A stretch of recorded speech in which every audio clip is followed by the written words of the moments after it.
नमस्कार everyone, welcome to our YouTube channel. आज जो है हम यहाँ पॉलिटिकल साइंस क्लास 10th का चैप्टर नंबर 1 पावर शेयरिंग पढ़ने वाले हैं। इस चैप्टर में बेसिकली पावर शेयरिंग समझाएगी। देखो यहाँ 4 एस्पेक्ट हम यहाँ कवर करेंगे। छोटी सी वीडियो रखूँगा, ज़्यादा नहीं हम समय व्यर्थ करेंगे। ईजी सा चैप्टर है बट कुछ क्वेश्चंस हैं टेक्निकल, तो उनको हम क्लियर करेंगे। इंपॉर्टेंट क्वेश्चंस का भी डिस्कशन हो जाएगा और कहाँ से बोर्ड एग्जाम में क्वेश्चंस आएंगे वो भी हम देखेंगे। सबसे पहले हमें ये देखना है कि sir what is power sharing, होती क्या है पावर शेयरिंग। तो मैं कहूँगा सर देखिए, पावर शेयरिंग को इजीली समझने के लिए आप ये कह सकते हैं sir, day to day life में एक फिजिकल पावर भी होती है, मेंटल पावर भी लोगों के पास है, अलग अलग तरह की पावर है। बट यहाँ इस चैप्टर में जो पावर का डिस्कशन किया जाएगा दैट इज पॉलिटिकल पावर। वो पावर जो किसी देश की सरकार के पास होती है। यहाँ 2 देशों के एग्जाम्पल लेकर के, 2 अलग अलग नेशन है, उनके एग्जाम्पल के साथ ये एक्सप्लेन किया गया है। जो सेकंड टॉपिक है हमारा उसको देखेंगे वेयर, कहाँ पर ये पावर शेयरिंग हम यहाँ पढ़ रहे हैं। तो 2 नेशंस हैं, एक श्रीलंका और एक बेल्जियम। दोनों ही नेशंस काफ़ी छोटे हैं साइज में कंपैरेटिवली। आप अगर देखें तो इंडिया से कंपेयर करें तो कहीं दूर दूर तक ही नहीं। इंडिया तो 7th लार्जेस्ट नेशन है वर्ल्ड का। अच्छा, बेल्जियम और श्रीलंका की जब बात कर रहे हैं, बेल्जियम की size is equivalent two of Haryana. Haryana के लगभग बराबर इसकी साइज है। हरियाणा की पॉपुलेशन से आधी इसकी पॉपुलेशन है, हाफ ऑफ हरियाणा। पॉपुलेशन क्या है? Half of Haryana. और इसके नेबरिंग नेशंस की बात की जाए तो 4 नेबरिंग नेशंस हैं इसके। One is Luxembourg, another one is Netherland, third one is Germany and the last one France. Total 4 हैं। फिर ये तीनों चीज़ें क्या थी? ये जो तीनों बातें हमने अभी तक की है ये थी इसकी ज्योग्राफिकल कंपोजिशन। एक और क्वेश्चन हमें देखने को मिलता है that is ethnic composition. Ethnic composition किसे कहा हमने? हम कहते हैं सर एथनिक कंपोजिशन का मतलब है वहाँ किस तरह के लोग रह रहे हैं। एक लैंग्वेज, कल्चर, कास्ट, क्रीड, इसके बेसिस पर जब हम एक डिवीजन करते हैं लोगों का, that is known to as ethnic groups. यहाँ एथनिक सिटी के बेसिस पर, लैंग्वेज के बेसिस पर हमने एथनिक ग्रुप्स को डिवाइड कर रखा है। बेल्जियम की बात की जाए तो यहाँ पे लैंग्वेज के बेसिस पर 2 ग्रुप्स हैं। The one is Dutch and the another one is French। Dutch जो है वो इस ऊपर वाले इलाके में रहते हैं जो कि फ्लेमिश रीजन के नाम से भी जाना जाता है, और फ्रेंच यहाँ नीचे रहते हैं जो कि वैलोन या फिर वैलोनिया रीजन के नाम से जाना जाता है बहुत अच्छी तरीके से। ये जो दोनों क्षेत्र हैं, यहाँ डच जो रह रहे हैं, डच का जो टोटल परसेंटेज है, एथनिक कंपोजिशन की बात करें परसेंटेज वाइज भी हमें याद रखना है, हम कहें सर 59% तो यहाँ डच रहते हैं। फ्रेंच की बात की जाती है तो ये 40% के अराउंड है। लास्ट है एक जर्मन स्पीकिंग रीजन जो कि यहाँ है लगभग। ये जर्मन स्पीकिंग जो है वो यहाँ सिर्फ और सिर्फ 1% है। 1% जर्मन स्पीकिंग पॉपुलेशन है। यहाँ कुछ एक आपको एक अलग एरिया नोटिस करना मिलेगा, Brussels as a capital region. यहाँ की जो सिचुएशन है एथनिसिटी की वो काफ़ी ही ज़्यादा कॉम्प्लेक्स है, बिकॉज ब्रुसेल्स में 80% फ्रेंच है एंड 20% वहाँ पर आपको डच स्पीकिंग पॉपुलेशन देखने को मिलती है। तो ये अपने आप में थोड़ा सा यूनिक कंपोजिशन है कि देश में एक ग्रुप वैसे मेजोरिटी में है बट कैपिटल सिटी में कहाँ है? माइनॉरिटी के अंदर है। तो यहीं से प्रॉब्लम्स की शुरुआत हो जाती है। अच्छा, अभी सिर्फ एक बार के लिए अपन ने कंपोजिशन पढ़ी है। कंपोजिशन के साथ साथ एक बैक एंड स्टोरी भी आपको साथ में पता होनी चाहिए। इस जो बेल्जियम है, बेल्जियम में डच मेजोरिटी में भले ही हो but money and muscle power जो हमने पॉलिटिकल पार्टी में कवर किया था, उस मनी एंड मसल पावर के पॉइंट ऑफ व्यू से बेल्जियम के अंदर जो डच हैं वो काफ़ी कमज़ोर थे। फ्रेंच, उनके पास पैसा भी था और पावर भी थी। इस वजह से गवर्नमेंट में किसका दबदबा होगा? फ्रेंच जो स्पीकिंग पॉपुलेशन है उसका होगा। और ऑब्वियसली ब्रसल्स में भी वो काफ़ी ज़्यादा मेजोरिटी में है, तो कैपिटल सिटी में भी उन्हीं की ज़्यादा चला करती थी। तो पॉलिसीज़ जो थी गवर्नमेंट की वो थोड़ी थोड़ी, उनकी जो लीनियंसी थी वो किस रीजन में आ गई थी? French region. मतलब जो ओवरऑल डेवलपमेंट हो रहा है नेशन का वो कहाँ हो रहा है? सिर्फ इसी फ्रेंच स्पीकिंग रीजन में हो रहा है। डच स्पीकिंग रीजन के अंदर ज़्यादा डेवलपमेंट नहीं हो रहा था, जो कि एक बड़े कंसर्न की बात थी। और इसी वजह से इन दोनों की दोनों अलग अलग कम्युनिटीज़ के अंदर टेंशन्स क्रिएट होना शुरू हो जाती है। ओके, ये केस था बेल्जियम का। अब बात करनी है हमें किसकी? श्रीलंका की। श्रीलंका क्या कह रहा है भैया? आप सिंपल सा याद रखिए कि सर श्रीलंका जो है बेल्जियम के जैसे ही ये भी एक नेशन है। साइज का अपने इतना ज़्यादा अच्छे से हम नहीं देख रहे हैं, आप खुद बता दीजिए। इंडिया के सदर्न पार्ट के अंदर है, कोई ज़्यादा बड़ा तो है नहीं। बट इसकी ज्योग्राफिकल कंपोजिशन की बात करें, हम कहते हैं कि सर श्रीलंका जो है it is a island nation. क्या है? आइलैंड नेशन है। आइलैंड नेशन होने के साथ साथ आप कह सकते हैं कि सर इसकी आज़ादी जो है इंडिया के पास में है, इंडियन ओशन में लोकेटेड है, इंडियन ओशन में लोकेटेड है। और एक चीज़ और आप इसके बारे में कह सकते हैं कि सर यहाँ जो है एक तरीके से पहले इंडिया की तरह ही अंग्रेज राज किया करते थे और इसको ब्रिटिश सीलोन के नाम से जाना जाता था। ठीक है सर। श्रीलंका आज़ाद होता है अंग्रेजों से 1948 के अंदर। ये तो है इसकी एक बैकएंड स्टोरी जो आपको याद रख लेनी है। ठीक है सर। और भी कुछ इसके बारे में याद रखने लायक है तो हम कहेंगे सर नहीं, अभी सिर्फ आइलैंड है, आइलैंड नेशन है। इसका एक नेबरिंग कंट्रीज के तौर पे इंडिया इसका नेबर है। इंडिया के अलावा एक मालदीव्स भी आप इसका नेबर के तौर पे इसको कैटेगराइज कर सकते हो, मालदीव्स को। ये इसके नेबरिंग नेशंस हैं। अब बात करते हैं इसकी कंपोजिशन। ज्योग्राफिकल कंपोजिशन हो चुकी है, एथनिक कंपोजिशन की बारी आती है तो ये थोड़ा सा कॉम्प्लेक्स पार्ट यहाँ देखने को मिलेगा। यहाँ एथनिसिटी के तौर पे ये जो येलोविश कलर आपको दिख रहा है ये है बच्चों सिन्हालाज। ये कौन है? Sinhala speaking population. ये सिन्हाला लैंग्वेज है। सिन्हाला लैंग्वेज कौन सी लैंग्वेज है? जो बुद्धिस्ट पॉपुलेशन बोल रही है। रिलीजन वाइज बुद्धिज्म यहाँ ज़्यादा चलता है और वो बुद्धिस्ट पॉपुलेशन सिन्हाला लैंग्वेज बोल रही है। सिन्हाला के अलावा ये जो आपको थोड़ा सा रेडिश या कॉपर कलर जो दिख रहा है इसमें आपको नोटिस करने को मिलेगा कि सर यहाँ तमिलियंस रहते हैं। तमिल्स रहते हैं। तमिल्स भी दो तरीके के हैं, एक होंगे इंडियन तमिल्स, इंडियन के अलावा एक कौन से होंगे? एक हम कहेंगे सर इंडियन के अलावा श्रीलंकन तमिल्स अपने आप में, एसएल तमिल्स जो हैं वो खुद भी यहाँ अवेलेबल हैं। ठीक है। सिन्हाला तमिल दो लैंग्वेज हो गई। तीसरा सर ये जो रीजन दिख रहा है आपको एक और पार्ट में थोड़े बहुत एरियाज और साइड में कहीं ना कहीं रहेंगे तो सिर्फ ये दो ही थोड़ी लैंग्वेज बोल रहे हैं, नहीं, दो के अलावा एक लैंग्वेज क्रिश्चियन लोग जो इंग्लिश बोल रहे हैं वो भी यहाँ पर देखने को मिल जाते हैं एथनिसिटी के बेसिस पर। और एक कुछ अदर्स भी अपन यहाँ कैटेगराइज करते हैं। सिन्हालाज कितने हैं सर? हम कहेंगे सर सिन्हालाज जो है 74% सिन्हालाज हैं। तमिलियंस की बात की जाए कितने हैं? 18% तमिलियंस हैं। 18 में से इंडियन जो तमिल्स हैं वो ओनली 5% है। श्रीलंकन तमिल्स जो है वो 13% आपको देखने को मिल जाते हैं। और क्रिश्चियंस जो हैं वो क्या हैं? 7%। अच्छा, ये जो अदर हमारे थे अदर्स 1% है।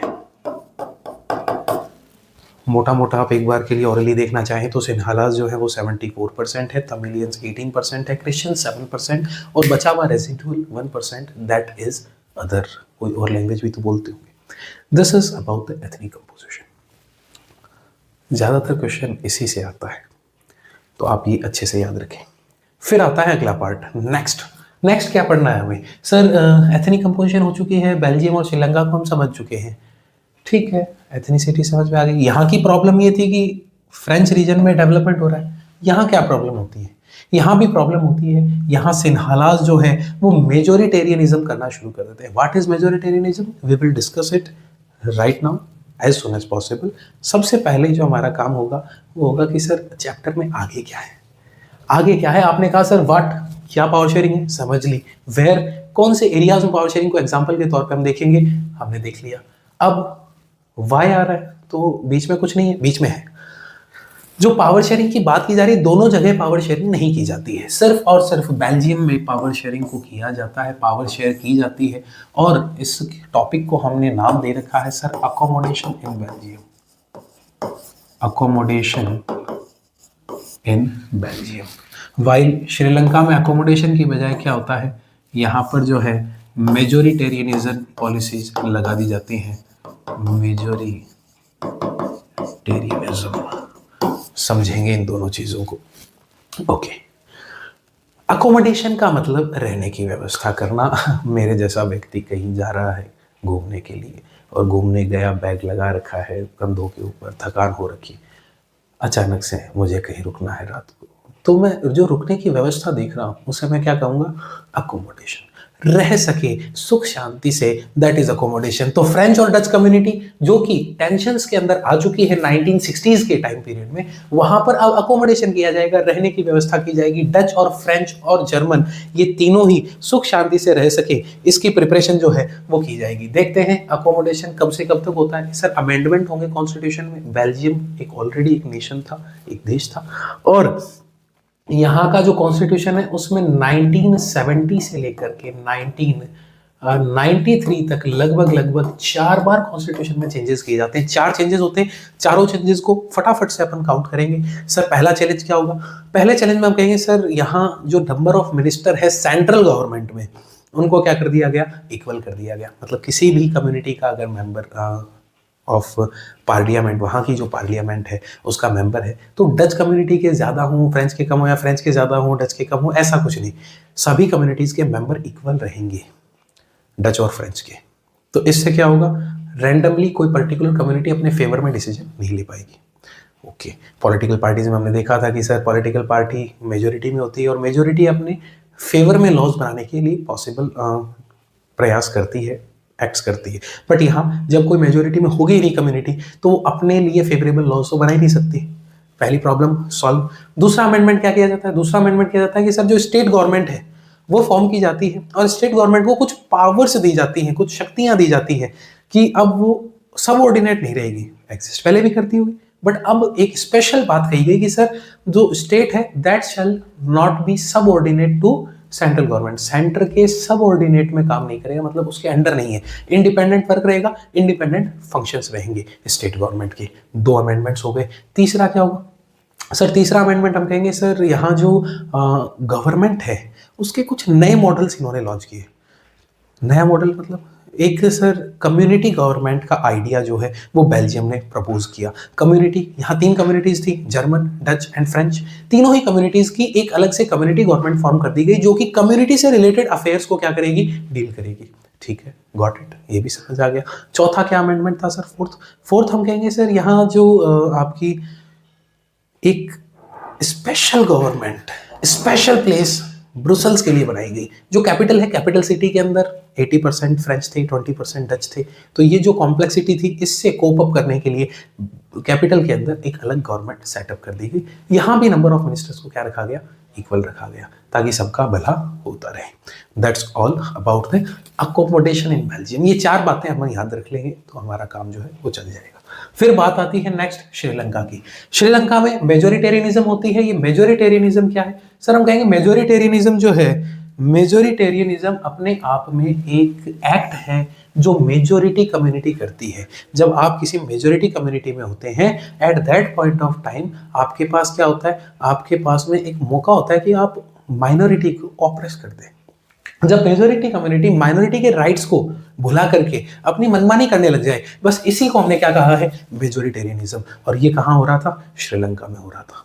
क्यों होता है? क्या कारण थे इसके पीछे? यहां तक की स्टोरी आपको आई होप क्लियर है कि 1948 में श्रीलंका आजाद होता है अंग्रेजों से, और आजाद होने के जस्ट बाद में वहां इलेक्शन होंगे। इलेक्शंस के अंदर ऑब्वियसली बात, majority Sinhala are going to win the election. Sinhala की गवर्नमेंट सेटअप हो जाती है और ऐसे ही समय बीतता जाएगा and ultimately there will be a day. ये कौन सा होगा? 1956 इज अ ईयर। इस ईयर में एक एक्ट पास किया जाता है इनके द्वारा। इस एक्ट का नाम आप रख सकते हो Sinhala only act, only Sinhala act, जो भी आपको पसंद है, या फिर प्रेफरेंशियल पॉलिसी के नाम से भी इनको जाना जाता है। ओनली सिन्हाला एक्ट क्या है? सर यहाँ जो है दो पर्टिकुलर चेंजेस किए गए थे या 2 लॉज बनाए गए, जिसमें पहला तो क्या स्टेट करता है? पहला लॉ ये कहता है कि सर अब जो है स्टेट यानी कि श्रीलंका बुद्धिज्म को फोस्टर करेगा। मतलब स्टेट का जो रिलीजन है वो क्या हो गया? बुद्धिज्म। सेक्युलर नहीं रहा श्रीलंका। दूसरी बात क्या ऐड की गई कि सर सिन्हाला को नेशनल लैंग्वेज बना दो। प्रॉब्लम क्रिएट हो गई यहीं से। दूसरा क्या चेंजेस था? सेकंड क्या था? ये तो अपने एक हो गया कि सर सिन्हाला जो है नेशनल लैंग्वेज बन गई, बुद्धिज्म को इनका पर्टिकुलर रिलीजन बना दिया कि स्टेट उसको प्रमोट करेगा। सेकंड चेंज था प्रेफरेंशियल पॉलिसी का कि सर अब जो है सिन्हाला लैंग्वेज बोलने वाले लोगों को ही गवर्नमेंट जॉब्स में प्रायोरिटी मिलेगी। फॉर एन एग्जाम्पल, अगर 2 व्यक्ति जॉब लेने जा रहे हैं, एक सिन्हालीज है एक तमिल है, तो सिन्हाला बोलने वाला व्यक्ति है उसके चांसेस ज्यादा है कि उसको क्या मिलेगी? जॉब मिल जाएगी। साथ ही साथ अगर गवर्नमेंट कॉलेजेस में एडमिशन की बात आती है, वहां भी किसको प्रायोरिटी मिल रही है? सिन्हालीज को ही प्रायोरिटी मिलेगी।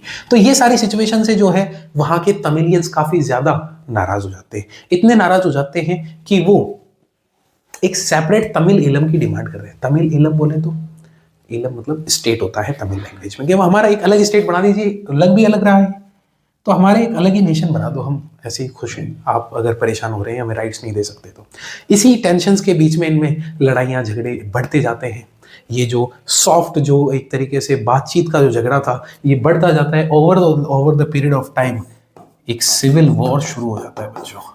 और ये सिविल वॉर जो है ये श्रीलंका की इकोनॉमी, श्रीलंका के लोगों को एक तरीके से हिला के रख देता है। 2009 में जाकर के सिविल वॉर खत्म होता है, but situations are still not the favourable there. इतनी अच्छी अभी भी नहीं है, प्रॉब्लम्स वो अभी भी, डिस्क्रिमिनेशन अभी भी चल रहा है। तो यहाँ हमने क्या सीखा? सर पावर शेयरिंग यहाँ की गई, यहाँ पर नहीं की गई। तो पावर शेयरिंग जहाँ की गई वहां तो वो सुख शांति से रह रहे हैं, और जहाँ पावर शेयरिंग नहीं की वहां लोग आज भी लड़ रहे हैं। तो पावर शेयरिंग क्या जरूरी है? यस। तो यहाँ सवाल का जवाब मिल गया आपको पावर शेयरिंग का, कि हमें पावर शेयरिंग क्यों चाहिए। आई होप मिल गया होगा। चलो वाई को कवर करते हैं अपन, कि why power sharing is desirable. Next topic अपना ये रहने वाला है कि सर पावर शेयरिंग जरूरी क्यों है। हम कहेंगे सर पावर शेयरिंग के दो सेट्स ऑफ रीजंस हैं कि हमें पावर शेयरिंग चाहिए। One is moral, another one is prudential. Okay, moral का मतलब क्या होता है sir? Moral of the story, simple सी बात कि इसलिए जरूरी है। मोरल ऑफ द सार है किसी चीज का। सार किसका है? डेमोक्रेसी का सार है। Power sharing is desirable because it is the very spirit of democracy. Democracy तभी रहेगी जब वहां पावर शेयरिंग होगी। पावर शेयरिंग नहीं होगी तो डेमोक्रेसी एग्जिस्ट ही नहीं कर सकती। पहला रीजन क्लियर, इतना ही याद रखना है। दूसरा क्या होगा? Prudential reason. प्रूडेंशियल बोला जाए तो सर प्रूडेंशियल का मतलब होता है कि जो बहुत ही ज्यादा केयरफुल कंसिडरेशन, कैलकुलेशंस के ऊपर बहुत सोच समझ करके जो डिसीजन लिया जाए, that is prudential. Prudential reason क्या होगा? सर अभी प्रूडेंसी किया है हमने इतनी देर से, ये समझ रहे थे यहाँ पावर शेयरिंग हुई है, यहाँ नहीं हुई। हमें क्या समझ आया इससे? कि सर पावर शेयरिंग करने से झगड़ा कम हो जाता है। बेल्जियम में लोगों ने सिविल वॉर की सिचुएशन नहीं बनने दी, अमेंडमेंट कर दिया, पावर शेयर कर दी। वहीं श्रीलंका वालों ने, उन्होंने पावर शेयरिंग नहीं की। तो क्या हम कह सकते हैं प्रूडेंशियल रीजन कि sir it resolves the conflict, झगड़ों को सॉल्व कर देता है, इसलिए पावर शेयरिंग क्या है? जरूरी है। तो आई होप यहाँ तक का पार्ट कंप्लीट है हमारा। अब जो नेक्स्ट हम यहाँ पढ़ने वाले हैं, देखो अभी तक जो क्वेश्चंस हुए हैं ओवरऑल अभी तक के काउंट करिएगा। फर्स्ट क्वेश्चन एथनिक कंपोजिशन का, श्रीलंका और बेल्जियम की एथनिक कंपोजिशन, आई होप सबको आती है। सेकंड जो आपको याद रखना है यहाँ वो क्या है? Sir that is accommodation in Belgium. Belgium में अकोमोडेशन कैसे हो रहा है? 4 स्टेप्स हैं, 70 से 93, 1970 से 1993 के बीच में जो चेंजेस हो रहे हैं, अमेंडमेंट्स हो रहे हैं कॉन्स्टिट्यूशन में, वो चारों अमेंडमेंट की लाइन्स आप याद कर लें। फिर मेजोरिटेरियनिज्म इन श्रीलंका कैसे हुआ? आज़ाद हुआ, आज़ाद होने के बाद 56 में सिंहाला ओनली एक्ट आया, और उस एक्ट के अंदर जो पर्टिकुलर प्रेफरेंशियल पॉलिसीज थी उनकी वजह से सिविल वॉर हो गया। तो ये मेजोरिटेरियनिज्म था, मेजोरिटी ने अपना मनमानी का जो काम है वो चालू कर दिया, तो मेजोरिटेरियनिज्म शुरू हो गया। तो ये 2 क्वेश्चन ये बन गए, एक हमारा एथनिक कंपोजिशन का बन गया। ध्यान रहे ये बात, एमसीक्यू भी पूछा जा सकता है, उसके लिए आप प्रिपेयर्ड रहें। अब चौथा क्वेश्चन क्या था? Sir why power sharing is desirable. तो प्रूडेंशियल और मॉरल रीजन दोनों में से आपको कुछ भी पूछ सकता है, वो भी आपका प्रिपेयर रहे।